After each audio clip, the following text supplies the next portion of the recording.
Welcome to the Creator's Adventure, where we interview creators from around the world hearing their stories about growing a business. As a creator, sometimes the path to grow is right there in the data and the numbers, but often you enjoy creating and don't take the time to look at those numbers. Today's guest, John Ainsworth, is going to show us the important numbers to measure and how he's used his process to earn creators millions. Hey everyone, I'm Brian McAnulty, the founder of Heights Platform. Let's get into it.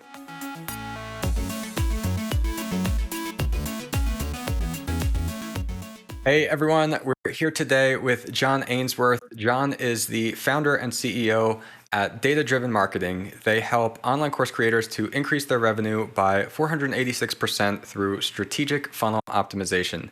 He's been building funnels for 20 years and is a digital nomad much of the time. And actually, John, I was on your podcast yesterday, so now I get to talk with you here. I'm looking forward to getting to know you a little bit better. Welcome to the show. Thanks very much, man. Really appreciate the chance to come and talk to your audience. Yeah, maybe interested to talk a little bit about the travel as well, because I'm really into that. I know yesterday you mentioned that you visited Austin in the past. Kind of curious where else you've been. But I guess my first question for you is, what would you say is the biggest thing that either you did or you are doing that has helped you to achieve the freedom to do the things that you enjoy? So for me, there's been a couple of things, right? So there's a book called Traction by Gino Wickman, and it's about how do you run a business to make everything run really, really smoothly. And that's been the biggest thing, I would say. So I read that for the first time maybe 5 years ago, and it was very clear to me that if you followed all the processes they had there about the kinds of people you hired, the way you ran your meetings, how you tracked all the data in your business, how you made sure that your marketing was working efficiently. If you did all of those things, it was pretty clear to me that business would run really smoothly. But it was also really obvious that was really hard. It was going to take a lot of work to implement it. So what I've done is every 3 months, once a quarter, I go through and there's a test in the book. And I take the test and I find, where are we the worst? Where's the one place that we're doing the worst? And then I improve that over the next few months. And so we've gone from the scores out of 100. And the first time I took it, I got like 23. I was like, oh, that's depressing.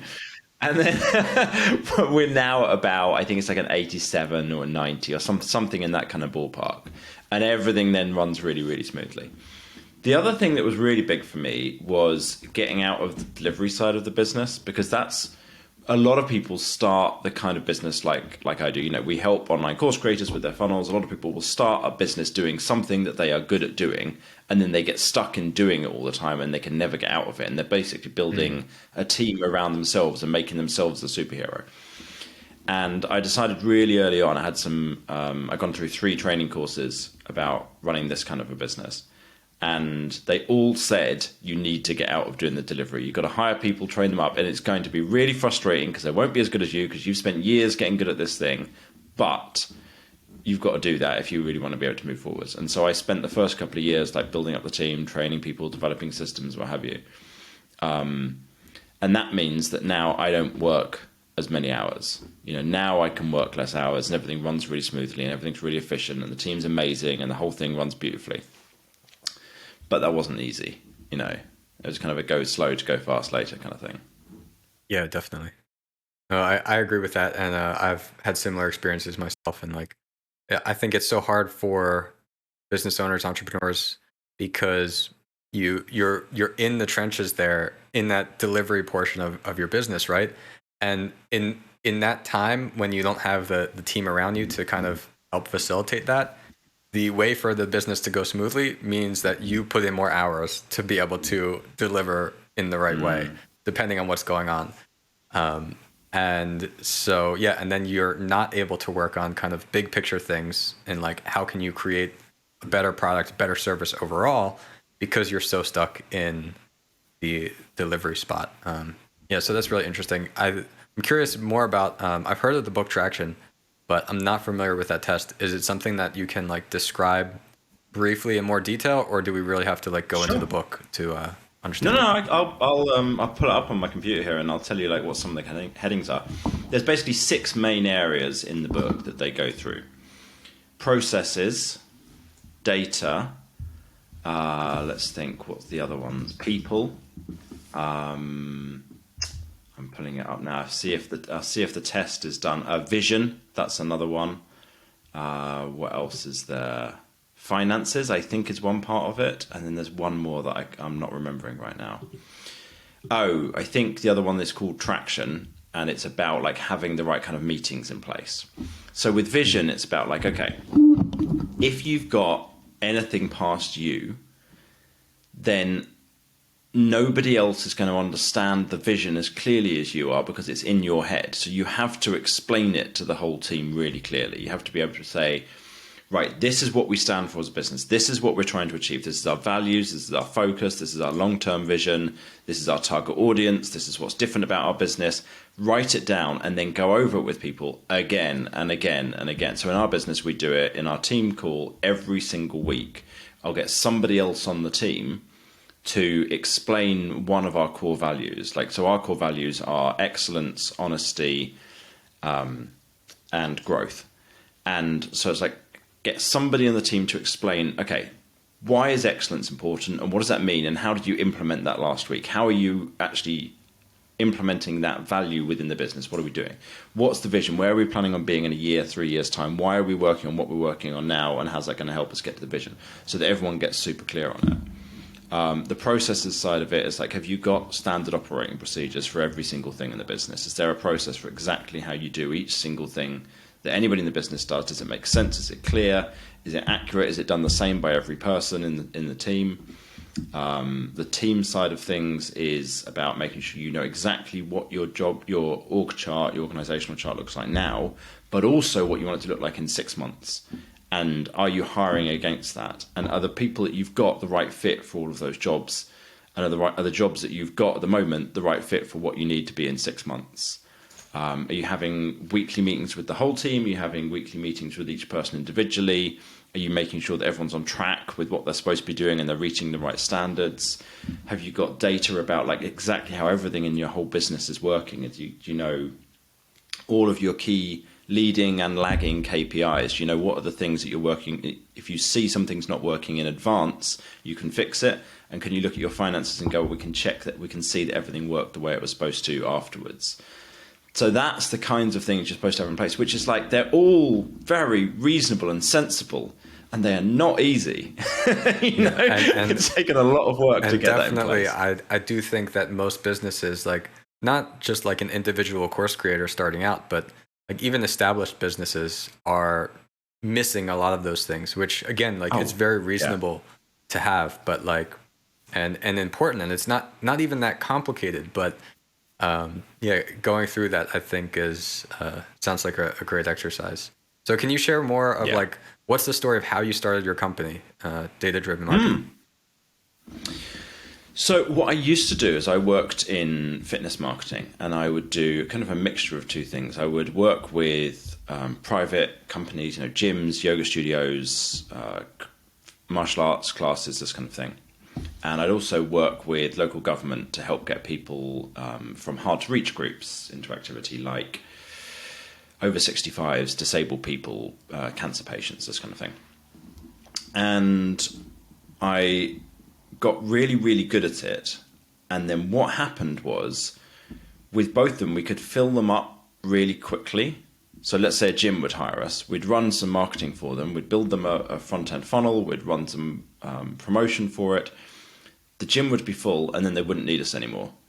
And I was just like, okay, I got two options here. I could do the job worse so that they carry on needing me over time, or I could go find someone who's got more capacity, because this isn't really working for me here.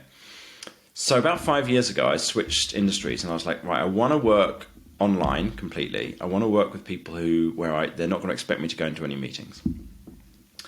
And I want to work with people who've got unlimited capacity. And I found a few different niches. I found e-commerce, which is maybe not unlimited capacity, but very high. SaaS or software businesses. And then online course creators. Those are kind of the three that I worked on. We did funnels for each of them for about a year. And what I found was online course creators just somehow seem to be the best kind of fit. I used to get the best results for them, and they also were just really great people to work with. It tends to be that online course creators are someone who is an expert in a topic, loves that topic. If they've managed to build up an audience, we work with people who've already got an audience, a YouTube channel or decent website traffic, that kind of thing. It means that they've been sharing all this information for a long time. They've built up this audience. They've got these great courses, but they just don't. Most of them don't know how to do the bit that we do. They don't know how do you get more of the audience to buy the courses, which is the part that we help with. So email marketing and funnels.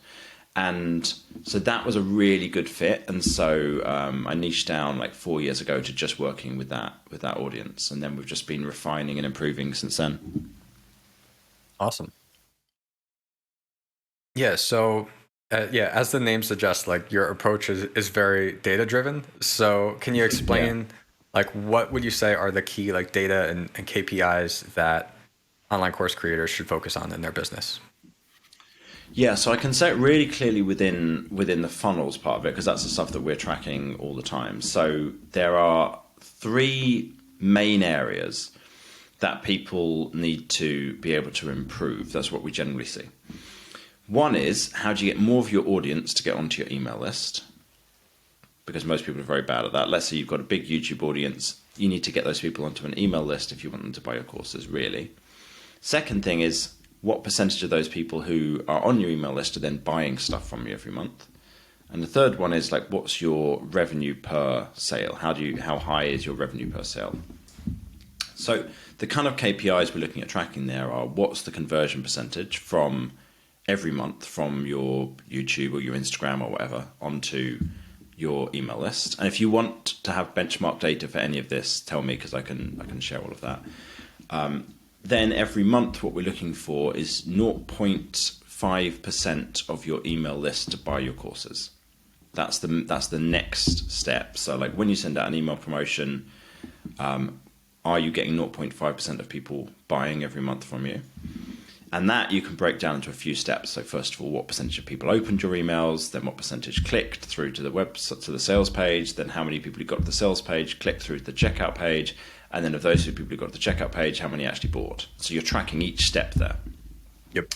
And this is like a crucial part of the way that tracking this kind of data works. Is you don't want to just track how much money did I make. You want to track each step throughout the process, and then you look at benchmarks. Then you go, where am I a long way from the benchmark? Because that means you've got an area that you need to improve a lot, and you work on one step and you improve it, and then you find another step and you improve that.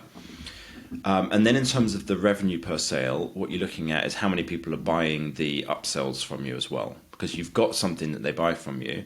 Well, an upsell, which I know you do in Heights platform, is something else that they can buy after they've finished the purchase. So there's an additional offer, and that increases the revenue per sale. So that's the third part, is what percentage of people would buy that. Like, would it be useful to go through what good benchmarks are for that, or is that too much detail? Yeah, I guess before that, I would just say that I think it's interesting that most of our audience, at least, I would guess that they're not nearly as data driven as you are, and they're more. Yes. Yeah, so I think they're more on the creation side.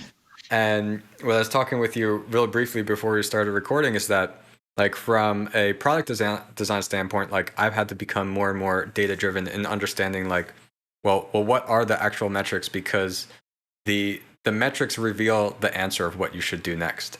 And I want to touch on the point that you made of, like, not just tracking, okay, how much revenue did I make from X promotion that I did, but all the different steps in the way. Because instead of then next month saying, oh, I want to do better, I'm just going to do more of something. You don't really have the answer of what you have to improve if you're not looking at all the different numbers along the way.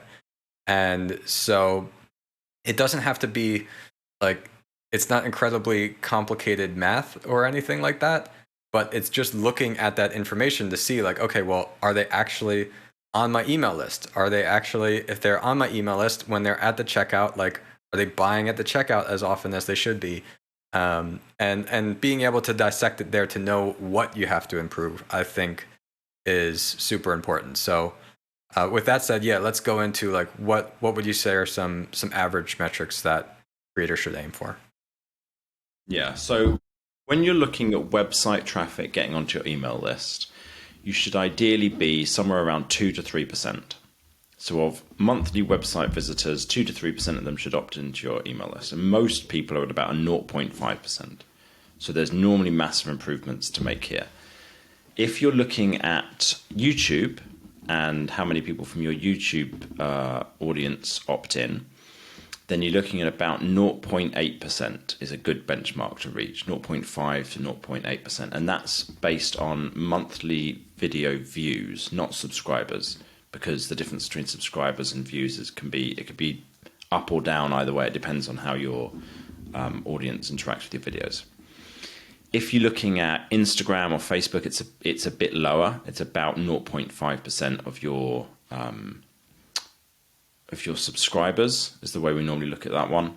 And then Pinterest is really hard to tell. It's tricky with that one. So that's in terms of getting people onto your email list. Once you have somebody on the email list, how many of them are going to be buying from you? Like I said, we're looking at about it's 0.3%, 0.2 to 0.3% per email promotion, and we recommend doing 2 email promotions per month. So therefore, that adds up to 0.4, 0.5% per month of people who are going to be buying from you. But if we break that down into smaller steps in terms of what the actual conversion rates are, we're looking at about the checkout page. You want to be at about 12 to 18% conversion rate. So of people who get to the checkout page, 12 to 18% of them actually buying. Most people, that doesn't sound very high, but most people are at about 5 to maybe 10%. So in the moment, most people are losing the vast majority of people when they get to the checkout page. The step before that, you're looking at about 20-ish% of people who get through to the sales page who then would go to the checkout page. So you're ideally looking for about a 20% conversion rate at that step. In terms of click-through rate, we're looking for about 3% of the overall number of people who open the email who get the email to be then clicking through. And with open rates, we're looking at about 20 to 30%. So that's kind of those stages. With the upsell, you're ideally looking for about 10 to 20% of people who buy the product to then buy the upsell as well.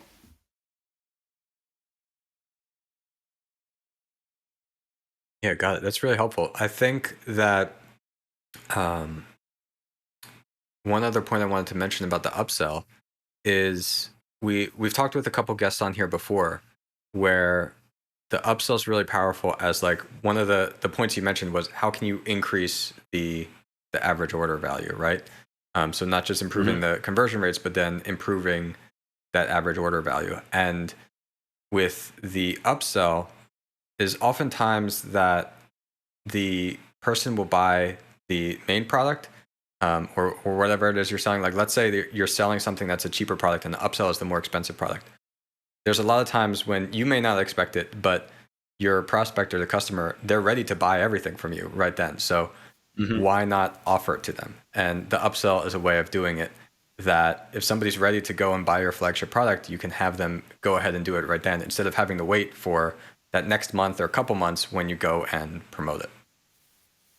Yeah. Yeah, there's a lot of people, they're in the buying mode.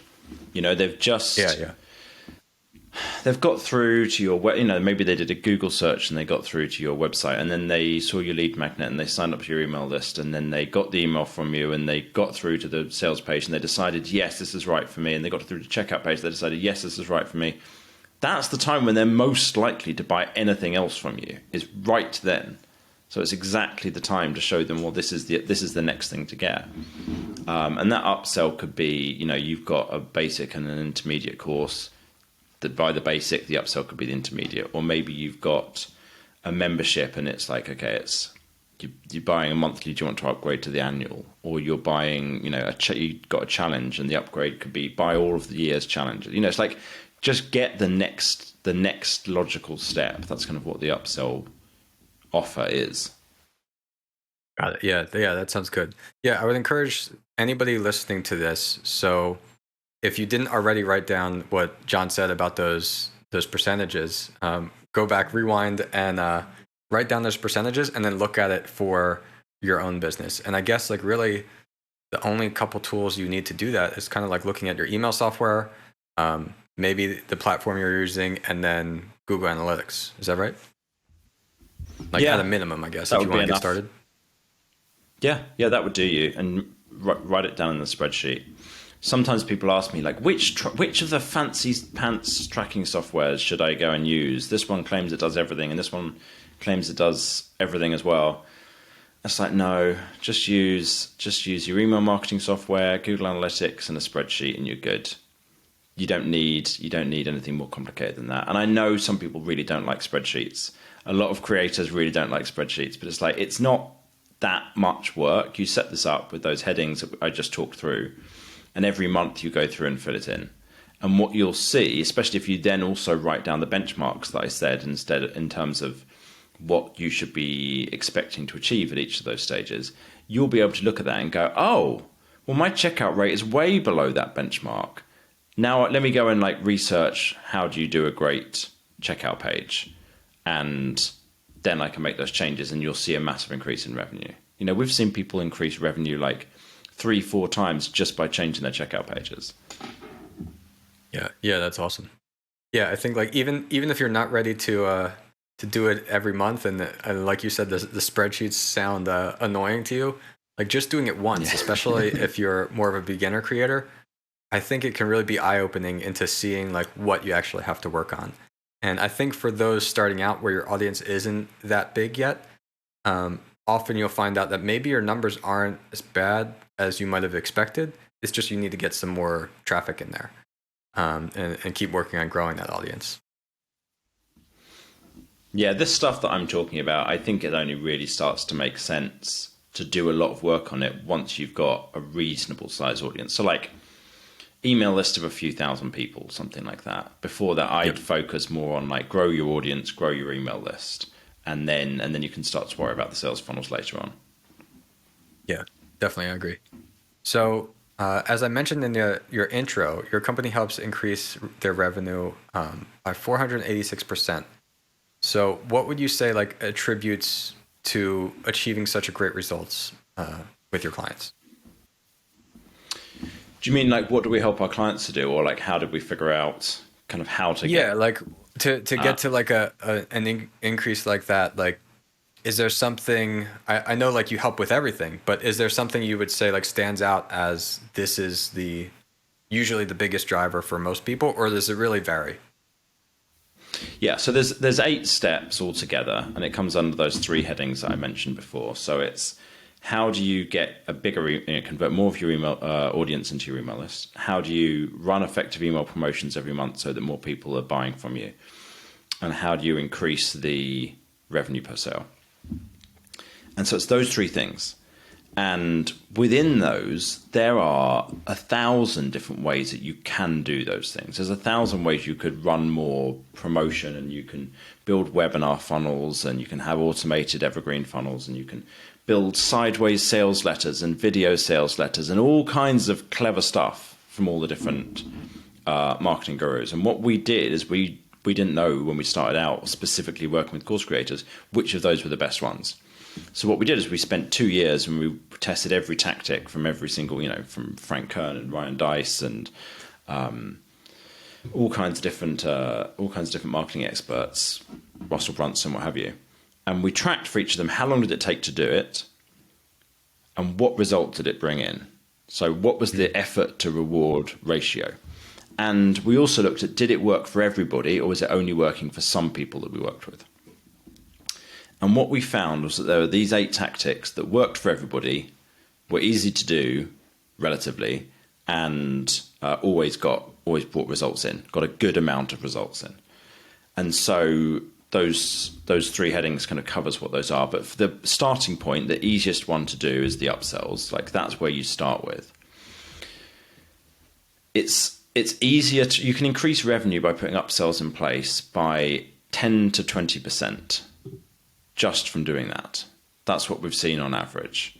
The other one, if you're using software that's got it, that also does the same thing, is order bumps. That's another tactic that also has the same kind of impact as well. And that's, instead of it being the product on the confirmation page, it's something on the checkout page. People get very confused between the difference of them, but that's the basic idea. Order bump is something extra you sell on the checkout page. Upsell is something extra you sell after they've checked out on the confirmation page. So those are the first things to do. And if you haven't got those in place, then you just go set those up. The other tactics that we found under the heading of how do you increase the number of sales per month is run really good email promotions every month to people. And the problem most people have here is they don't want to run regular email promotions because they think they'll be super salesy. So we teach our audience, like, how can you send email promotions that are not annoying, that are useful, that people want to receive it, that most of the content is valuable and useful, and then some of it is promotional, so that the people who are ready to buy something from you can go buy it and you give them a discount. But the people who aren't ready are like, oh, these emails are brilliant. I love receiving these emails. I want to stay on this email list. And so that's like a whole project in and of itself. That's what we work with a lot of our coaching clients and I've done for you clients on, is those email promotions every month. And then the next step after that is, how do you write a great sales page? And the next step after that is, how do you make a great checkout page? So like, if you put those steps in place, and they're not rocket science, like, to make it, it's time consuming, but like, there's 15 elements, for example, on a great sales page, and most people are missing like 5 or 6 of them. So the first thing is you just go through and put those 5 or 6 elements in. It's things like testimonials, a compelling headline, frequently asked questions, information about the course creator, explaining the course in detail, talking about the benefits of it. You know, it's nothing that's completely revolutionary, but just people are missing them. They're missing the basics, you know, so that's kind of what we do, is help people with that. And all of these things, they're the 80-20, they're the thing that's the most straightforward in order to increase revenue out of everything you could do. So when you put all of those together, it adds up. And so we see kind of the range with most people make between, who work with us, they somewhere between double and quintuple their revenue. We've got one person at the moment she's 150 times her revenue. Well, this last month anyway.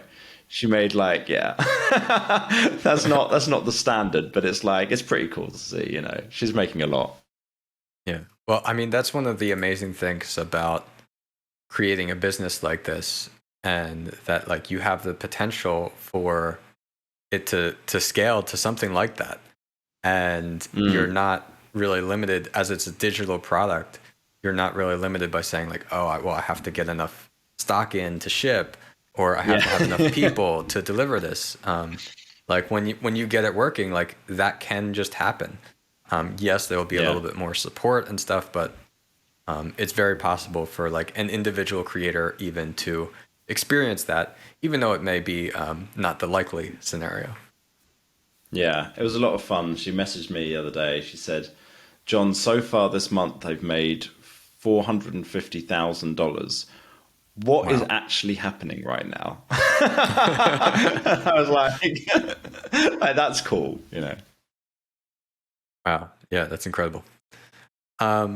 Yeah, so I think also the point you mentioned about the email, I think we can't get into that right now because, as you said, like there's 1,000 things you can do to just improve your email sequences and how you're doing that. But something I think that is maybe motivational for creators to hear is that just because your email list doesn't buy from you now, it doesn't mean that like they're never going to buy from you. Because the chances are like you have people on your email list that, like, as you said, like they're enjoying that content. If they're on your email list, if they're not unsubscribing, if they're opening the emails, they're interested in something. And it doesn't mean, it could mean that there's things you have to optimize later on, but it doesn't necessarily mean that like your product is bad or they don't want it. They're just not quite ready yet to buy. And so keeping them on there, growing that email list, it could be a year, it could be 2 years later that then they say, you know what, I keep seeing all this stuff from John or whoever. I'm ready now. I'm ready to make that decision. I got to go and purchase this course or this program. And then they finally will go ahead and do that.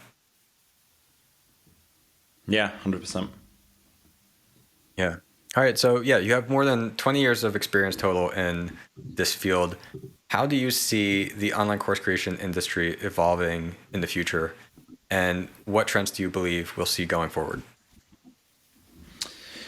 I mean, it's fascinating because it's a really fast growing market. Like it's growing at more than 20% a year. Like I keep checking every couple of years, like what the stats are on the space. Because it's good to be in an industry that's growing, you know, like I don't want to go work in the newspaper industry or something like that, right? So it's Yeah. a lot less fun.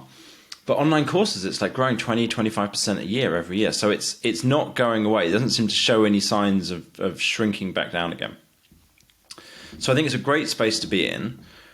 Some of the stuff that we're seeing is that it seems like growing a YouTube audience seems to be like one of the best ways to be able to grow a course business. And I got a couple of hypotheses about why that is. I don't know for definite these are right. One is YouTube's still a fast growing market, and if you're building your audience through search engine optimization and website traffic through that, it's kind of gets harder and harder. And YouTube, even though it's not new and it is much harder than it used to be, it still seems to be a bigger opportunity, kind of easier to do. Second part is people who watch videos from you are more likely to then want to pay to watch more videos from you. And an online course is, you know, generally video content. So that seems to be a really good fit.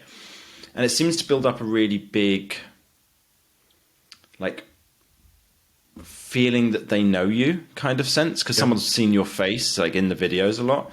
Whereas, I mean, you do get some of that with, like, Instagram or Facebook, because some of the content's video. Search engine optimization, you know, you're writing blog posts, people don't get it as much of a feeling from it. YouTube seems to work just really well, and podcasts is amazing for that as well. We see a really good conversion from podcasts to course sales. People really trust a podcast host. Like I'll have people say to me, I've listened to every single episode of your podcast. And I'm like, that's commitment. You know, that's like, I don't know what it is, like 50 hours or something, right? You know? Yeah. And I'm like, and I'm pretty sure some of the early ones weren't that amazing. Like I was getting the hang of doing it, and I was like, okay, how does this all work? You know. So that's another really good one. Podcast is a good way of building the audience there as well. So that's some of the kind of trends that we're seeing. Yeah, I think that's great. I'm glad to hear that. I guess it aligns with kind of what I was thinking. That I think YouTube has a real lot of potential, definitely, and I think it's tough. It depends on who you are as a creator. It depends on your audience, but I think for some people, like Instagram, like Facebook, even Twitter, is going to be harder for creators maybe than something like YouTube, because like the impressions that you get on like an Instagram or TikTok reel or something, it's very like fleeting in that like somebody sees you, maybe they enjoy the content and they swipe to the next one and they're already done. So they're not making that same like deep connection that they would with the YouTube video or with the podcast, where it's just like longer form content. And also like, while if you come up with something that can kind of get viral and hit the algorithm the right way, that's going to benefit you on Instagram or TikTok, again, it's something where like it feels hard to grow that like fan base and that deeper connection. So on YouTube, you have the benefit that like people are directly searching for like, I want to learn about X, and then they can find you talking about that, teaching that, and saying like, hey, if you want to learn more, I've got this course, I've got this community, I've got this coaching program. And that is something where I guess like you can't really get that from like the algorithms on Instagram and TikTok in the same way, where it seems like as you grow as a YouTuber, like the more you grow, then your videos will just get more and more views, and like it just continues to grow. And that can happen on Instagram and TikTok, but at the same time, like there's things that just don't translate. Like I remember like last year, one of our best Instagram reels, I think we had over 50,000 views on it. I think we got like one follower from the 50,000 views. I think we had 19,000 likes, 19,000 likes on the reel, and I think one follower. And so even if you say like, okay, people don't really follow you, they're going to like, but maybe they'll watch my other content. Now they know me. Like they're still, you've got to be able to argue that they're not as deeply connected as they would be if they were watching the podcast or your YouTube. So yeah, definitely, I think YouTube is a great thing to be on today. Cool. All right. Well, on this show, we like to have every guest ask a question to our audience. So, John, if you could ask our audience anything, whether it's something you kind of want them to just think about, or it's something you're curious about, what would that be? Here's what I want you to think about. What are you going to set up as your upsell? And I'd love it if you'd post it in the comments under the video, if you're watching it on YouTube, because this is like, without a doubt, it's the simplest thing that you can do to increase your revenue. And if you've got, okay, maybe if you've not got any audience at all, or nobody's buying your courses yet, okay, maybe it's not the thing to focus on. But if you've already making course sales, setting up your upsell is the thing that's going to allow you to increase your revenue the most easily. And so what you need to do is choose something. And the mistake I see people make here is they're like, oh, I'm going to wait until I come up. I have time to build the perfect product for the upsell. It's like, no. What do you got now that could be the upsell to your most popular thing that you're selling? You've got something that's selling the most copies. What could be the upsell to that? And then just set that up. And that's going to give you the biggest increase the most easily. So that's my question to you. What is it going to be? Awesome. Yeah, I think that's an excellent thing to think about. I would encourage everyone to definitely do that, because I think creators tend to mistakenly have the feeling that like, oh, somebody bought my product already. Like, that's done with. Now I got to find new people. But like, the people who buy your products are your customers. So like, if you have something else to sell, if you have a new product, the most likely person to buy that is actually the people who have bought from you before, not somebody new in your audience. And so don't feel that just because somebody is buying something right now or has bought something from you before, that means that they're done. They're not going to buy again. That's an excellent thing, I think, to think about. John, it was great talking with you. Before we get going, where else can people find you online?